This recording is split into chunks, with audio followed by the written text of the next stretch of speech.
demonstrate your understanding of what the person said.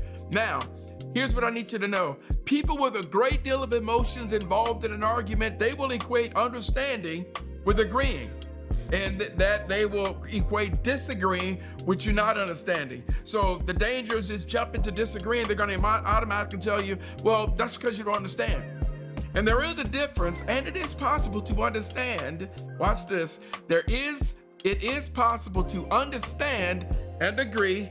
It is also possible to understand and disagree. But watch this. It is also possible to both of you have the same both of you agree, but have different understandings on what you agreed about. Let me say that again. You both agreed, but you have different understandings of what you agreed upon.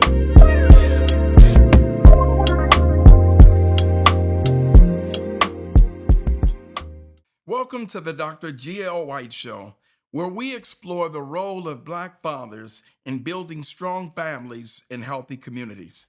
My name is Dr. Gary O. White, and on today's show, we are going to talk about the art of listening. You know, the National Institute of Health and several other studies have shown that there's a direct correlation between the quality of communication and the health of relationships. And what I'm really saying is that good communication can predict a long-lasting relationship, and poor communication can almost predict the lifeline of a relationship. And so it's important that we just kind of take a moment to really understand the art of listening. You know, there really is an art to listening. Here's what I mean. For example, when someone comes to you, your spouse or your mate, oftentimes they want you to do one of three things. Number one, they want you to just listen, right? Just listen to them, give them undivided attention, right? This is one of the challenges that happens sometimes with people in relationships, is that you believe that you can multitask, be on social media or doing your work or whatever, and you go, I'm listening. And sometimes, depending on the seriousness of an issue, that person merely just wants your ear. They don't want you to do anything else but give them their undivided time, right? So before we start talking about the four-step process of listening, these three fundamental pieces are important. So first, they might want you to just listen. Second, sometimes people want you to help them problem solve. Now, this is really, really important because there's some personality types that you come to them with a problem, they instantly got a solution. If you don't take their recommendation, then you're not listening. The worst thing you can do when someone comes to you is to just solve the issue. So really, when it comes to the act of helping them solve it, here's what I'm telling you. I'm telling you, number one, to not provide them with solutions. Really, the art of listening in this regard, just a part of this three-step process or the preliminary process of the art of listening, I'm going to tell you that helping them problem solve means don't give them the answer. What I really want you to do is to just listen to them. Just listen to them, right? They'll come up with a recommendation and help them explore it. I need you to resist the temptation of giving them the answer. I want you to resist the temptation of running to a conclusion. And more importantly, I want you to risk the temptation of saying, if you don't do it this way, then I don't know, I don't have any other recommendations for you. What I'm telling you in terms of this prerequisite to the four-step process, helping them problem solve, is just that. Allow them to talk through it. And you really get really, really powerful and impactful, and you really demonstrate a powerful level of empathy in this regard when you're just helping them problem solve. And so folks who come to you in that regard, you're really sort of like a sounding board, or where there's an echo, they'll say something and you'll play it back to them, right? So this prerequisite to the four-step process of listening, I'm going to tell you to focus and learn how to help them problem solve. So first, we say just listen, undivided attention. Two, we say help them problem solve, talking them through it. Again, let me say this again, do not jump to giving them recommendations, because sometimes, in truth, that there's a third one where they just want you to solve it. So the act of listening, before we talk about our four-step process, I want you to understand the prerequisite, just to listen, help problem solve. And then number three, sometimes people just want you to solve it, right? Just they come to you, tell me what to do, right? Whether in a relationship, whether at the job, sometimes people just want you to solve it. And for some of you, because you're a person that's your personality, that everything is about solutions. Well, believe it or not, there is a difference between listening, helping problem solve, and to solve it. So now that you've got that process together, because really what I'm saying to you right now is I'm emphasizing how to listen, right? How to listen. That's critical. So now here comes a four-step process. When you're in a disagreement with someone, one of the biggest problems that happen, I'm going to show you, first of all, how a relationship and how communication crash and burns. Someone makes a statement and you immediately say, I disagree. I just disagree. Now you all are arguing about your position and the other person's position, and you are going back and forth and disagreeing. But listening is really the first step in this process. And what I'm telling you, that healthy listening, first of all, is just being mindful, allowing them to communicate, allow them to get it out. Shows that show your partner in that regard that as they're talking, you are paying attention to their body language, they're paying attention to their emotions, you are being fully attentive. So the first step is just listening. Right? You want to understand what they're saying, right? Because a misunderstanding occurs when you are multitasking, like I said, or you jump to the conclusion of or agreeing or disagreeing. So first, I'm telling you to just listen. Second, and here's the really important part here, right? Now, I need y'all to understand this.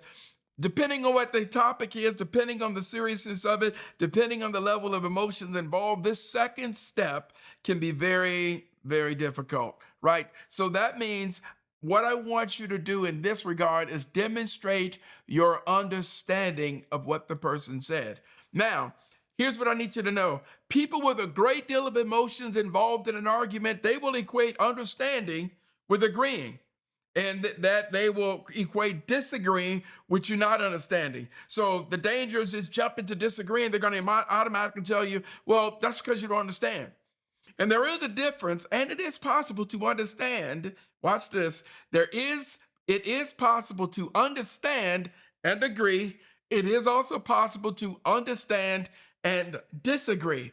But watch this. It is also possible to both of you have the same, both of you agree, but have different understandings on what you agreed about. Let me say that again. You both agreed, but you have different understandings of what you agreed upon.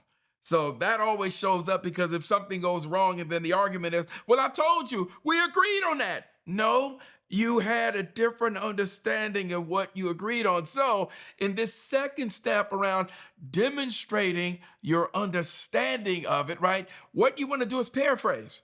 Right, so you'll make a statement and it goes like this. You've made a statement, or you told me an issue, and then the paraphrasing looks like this. Let me make sure I got it right. Right, and so now I'm gonna play back what you said. Right, I'm gonna play back what you said, and I'm gonna be meticulous. Now, if your emotions are high, you might find it difficult to do that, because playing back that you understand, you may emotionally equate that yourself to agreeing, and that's not what I'm asking you to do. I'm saying before you even show your cards, before you even indicate whether or not you agree or not, paraphrase or play it back. Now, if you play it back based off of your understanding, and the person said, that ain't what I said, then here's what I want you to do. Go back to step one. All right, well, tell me again. I said, I need you to listen. Just listen. Mm-hmm. Mm-hmm. Now, play it back again. Paraphrase. All right, I think I got it. So let me try it again. So are you saying A, B, C, and D? Now the person go, yes. And then you say, I got it. Yes, you sure I got it, right? So now this part here, step 3 is that I'm getting confirmation that I understand. So getting confirmation ensures that you, to your partner or the person you're dealing with, that you understand. You're getting the confirmation that how they articulated the emotions, the feelings, and everything embodied in it. You're demonstrating and you're getting confirmation here that you got it. So now, when this happens, right, because you prevented yourself from jumping to the conclusion, right? You prevented yourself from arriving at a point that causes someone to put their defenses up. So here I'm getting confirmation. So now I got confirmation. Now I'm gonna say to you, so I understand, right? Did I get it right? Yeah, so you sure, right? Great. Now that you've demonstrated your understanding, right? Remember now, first you listened, right? And then second, you demonstrated your understanding. And then thirdly, you got confirmation of what the person said. And now, fourthly, we make it to this point here. Now you can say, I agree or I disagree. Now, when emotions are high, what ends up happening is the person go, well, then you understand. Then you can say, no, you told me I understood. No, you told me I understood. I just disagree with you. So really, you've heard people say all the time, we just have to agree to disagree. I kind of like that term if we are agreeing or disagreeing on the same thing. So really what we're saying is I agree or I disagree, but we have the same understanding. And so this is very important in the art of communication and relationships. And, for example, for co-parenting, right? A father trying to negotiate with a mother trying to negotiate with the father, and you all have this level of disagreement around visitation or the pickup time. So fathers, here's what I'm saying to you. You talk with the mother. She says, I need you to pick the child up at this location at this time. Then I want you to play it back. So let me make sure I got you right. So you want me to pick the child up at your mother's house at 2:00 p.m. and bring her back on Sunday. Did I get it right? Yeah, okay, so I do understand. Okay, great. Well, I'll see you Sunday. So what happens there is that I listened to what she said. Then that father got, he paraphrased or played it back, and then he got confirmation that he understood, and now the communication is clear. And so I want you all to think about the 4-step process of listening, paraphrasing, getting confirmation, and agreeing to disagree. I want you all to chew on that.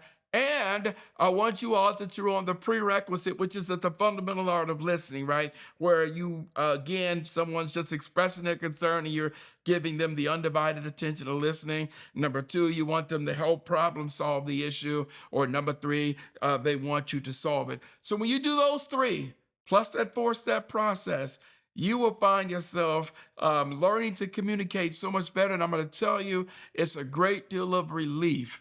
The more you can reduce misunderstandings in a relationship, then the healthier that relationship will be. And if you do that, if you follow it, if you try it, the first time it works out, I want you to think about me. I want you to reflect on what I've said. Then I want you to follow me. Send a message and say, Dr. White, I'll toast to that.